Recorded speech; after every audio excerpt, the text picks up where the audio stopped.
The mystery of Kawaki's Shinobi hatred is really perplexing to the whole fandom. There was no solid reason for him to hate them at first place, but with the introduction of these new villains, it seems like the puzzle pieces are finally coming together. So will Kawaki get brainwashed by Shinjus before the prologue scene? And how is Amado playing the bigger game here? Let's find out.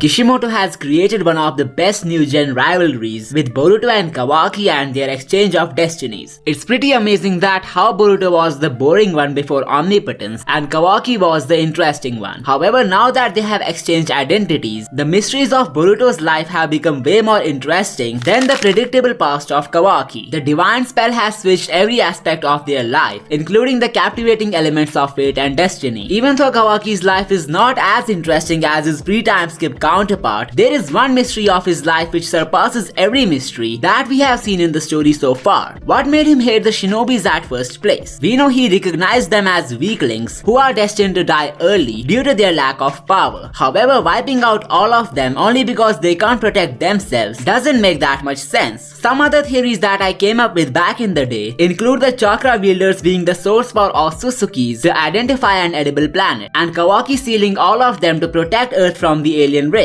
But now that a new race of villains has come into existence, the true reason for Kawaki to revolt against Shinobis must be a bit more complex. With the recent developments in the story, the Ten-Tails has now become self-aware under the guise of 4 Clawgrime victims. I feel like this new character, popularly known as Alfredo, is just like Pain, who is controlling the outer paths of the Ten-Tails with the Renengan. If that would be the case, then the theories of Alfredo being the Jonin from chapter 2 shall be debunked. So who in the world is this character, and how did he came into existence without a source human being? Well, the answer could lie in one of his lines, where he says the Ten-Tails absorbs the chakra of every living and dead person on the planet. Take a look at his character design. For some reasons he looks a lot like Jigen, but how is that possible? We know Ishiki had revived into Jigen's body, so since he technically died on this planet, it should make sense for the Ten-Tails to use his body as a vessel. I think it must be possible for the Jubi to take the avatar of any person that lived and died on the planet. As shown in the latest chapter, the whole Ten-Tails disappeared when these new villains appeared, so it seems like the puppet master of these evolved Clawgrimes took the form of Jigen from the remnants of his chakra. Remember when Sasuke invaded this dimension and saw Jigen absorbing chakra from the tail beast? This must be the time when his genetic data got imprinted into this creature, and that's how he attained the appearance of Jigen. But do you know what's even more mind-blowing? Both Kawaki and the unfortunate monk were the vessels of Ishiki or Suzuki, which means they are destined to reunite in one way or another. There is also a shocking theory about Code, which explains how he is not the chosen one of Ishiki, rather a puppet of Amado as said by the female Shinju, and I will cover that in a moment. Talking about Kawaki and his Ten-Tails connection, I think these new creatures won't be after his life for some solid reasons. It should technically make sense for them to kill Kawaki, considering the way they acted towards Otsutsuki Boruto. However, the thing which makes Kawaki an exception is the common goal that he shares with the Ten-Tails. Both of them hold strong grudges with the Otsutsuki clan, and the destiny connection that Kawaki shares with Alfredo makes everything even more interesting. The Shinju only require one Otsutsuki to harvest their fruit, so the role of Kawaki in their plan is kinda mysterious. This is where the fate element comes into play. Rebellion is the huge part of Kawaki's destiny, which is apparently what made him compatible with Ishiki at first place. The blind goal of killing Boruto has driven him so paranoid that he ended up assuming the possibility of a spy being present in the sensory division who is helping him secretly. He wants to finish the vessel of Momoshiki at all costs. However, the events of the prologue scene tell a different story.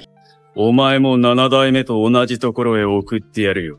Boruto. Here Kawaki has given up on the goal of killing Boruto and wants to seal him instead. Considering the possibility of a potential alliance between him and the Ten-Tails, it doesn't make sense for him to give up on the goal that has driven him so crazy. So how exactly did the Ten-Tails impact Kawaki's destiny, and how did he have this change of heart at first place? Well, before solving that mystery, let's look at some possible reasons which led to the end of the Shinobi age. I think Sarada is about to have an important role in the fallout of the ninja system based on how much she has supported Boruto in the last couple of chapters. She was the reason Boruto escaped Konoha safely after omnipotence by becoming the sun to his moon, and this sun symbolism could play a huge role in the future of the story as well. The eye of Kawaki depicts the sun absorbing light from its surroundings, while Sarada's Mangekyo is spreading light all over the place. This means Sarada is supposed to illuminate everyone. Kawaki will absorb the light from the world. I believe on the request of Sasuke's daughter, Konoha will decide to help Boruto and give him a chance to prove himself. This symbolically reflects the role of Sarada, bringing out the truth of omnipotence that Kawaki is trying to conceal. However, when Konoha would spare Boruto a chance, Kawaki will lose his temper and will decide to end this system of ninjas who were helpful to a literal monster. Now here comes the interesting part. Why does he want to send him to Naruto in the future if he went this far for the sake of killing him? And this is where the Shinjus come into play. I think the reason Kawaki wants to seal Boruto is because the Shinju want to devour him and cultivate a divine fruit. If they somehow get their hands on him, the planet will end up getting destroyed, as said by Code in an older chapter. So it can be assumed that he closed out the Shinobis for their sympathetic system and sealing Boruto was necessary to save the world. So does this mean he's fighting with the 10 tails all alone in this sequence? Well, what if I told you all of it is just a part of the bigger game which is being played by the mad scientist Amado? The video is about to take an exciting turn from here, so make sure to hit the sub button for more such theories. While reading chapter 55 of the manga again, I noticed an interesting detail which might explain the shocking role of Amado in awakening the Shinju. Look at this panel of the scientist which was shown after Ishiki's final sermon. Here he can be seen mumbling something to himself before getting caught off guard by Katasuke. So what if the soul of Ishiki that summoned in front of Code was actually a hologram programmed by Amado to appear in front of him after the death of real Ishiki? He could be giving Code his will of becoming an Otsutsuki god through this projection, and that's why he was quietly speaking to himself. There is a lot of evidence to prove this theory even further. First and foremost, Jigen never paid attention to Code nor showed any interest in his white karma. It doesn't make sense for Ishiki to return and give Code his will even after knowing the flaws of his destiny. It was mentioned by the female Shinju that Code is nothing more than a clown getting used by others, and Ishiki would never lay down his legacy to such a loser. Secondly, it was Amado who revealed the concept of Otsutsuki god in the story. So by selling the dream of becoming omnipotent to Code, he indirectly found success in his plan of awakening the Shinju. Moreover, the white karma amplifies these possibilities even more. Code was the last subject of the karma experiment, and Kawaki saw the third last one dying before his eyes. Also, the claw marks are a Shinjutsu according to Amado, which enhance the chances of Code being modified with the remains of Shibai or Suzuki. I believe just like Aida and Daemon, Code was modified with Shibai's DNA before he was sent for the karma experiment. The presence of the divine genes in his blood made his karma turn white and dysfunctional. This means there should be a greater purpose of Amado behind awakening the Shinju by using Code as a medium. So what could it be? Well, this brings us back to Kawaki and how the scientist has manipulated him. In the beginning of the story, Kawaki wanted to get rid of the karma, considering it a curse, which made him a slave of an Otsutsuki. However, after the death of Ishiki, he could feel the powerlessness and was desperate to become more powerful just to protect Naruto. This is where Amado shoots his shot and modifies him with a weapon karma, which made him stronger than the Hokage himself. However, this new power awakened a new desire in Kawaki's heart, which was to exterminate the Otsutsukis once for all. So indirectly, Amado made him an enemy of the Otsutsukis, and guess what happened when the 10 tails became self-aware? Well, they have become a huge threat for the Otsutsuki clan, making Amado a big nuisance for them. So what does this mean? Well, the first big thing that Amado pulled off was plotting the death of an Otsutsuki, so I believe he holds some serious grudges against this clan. That's why he plotted everything to using Code in his favor. Now that we have figured the intentions of Amado towards Code and Kawaki, what possible impact could he have on the legacy of Boruto? Technically speaking, all the misfortune in Boruto's life is an outcome of Amado's actions, but there must be some direct correlation between him and Boruto, and this is where Kashin Koji joins the picture. We know he is the clone of Jiraiya that was made by the scientist himself, but the crazy part lies within some lack of knowledge on Amado's side. He had no idea about the genes of a person being linked to their destiny, which means he hasn't calculated the possibility of Koji helping Boruto. Not only that, he's even unaware of omnipotence, which means he still sees Boruto as Kawaki. So if he uses the shutdown code on Boruto in hopes of shutting him down, he would realize something weird has happened that he has no idea about. This brings us to another huge mystery which needs to be uncovered. What exactly lies in the karma of Kawaki that got Amado so obsessed? Is it actually the DNA of AKB or something even more mind-blowing? I have answered that question in this video, so check it out right now and I will see you next time.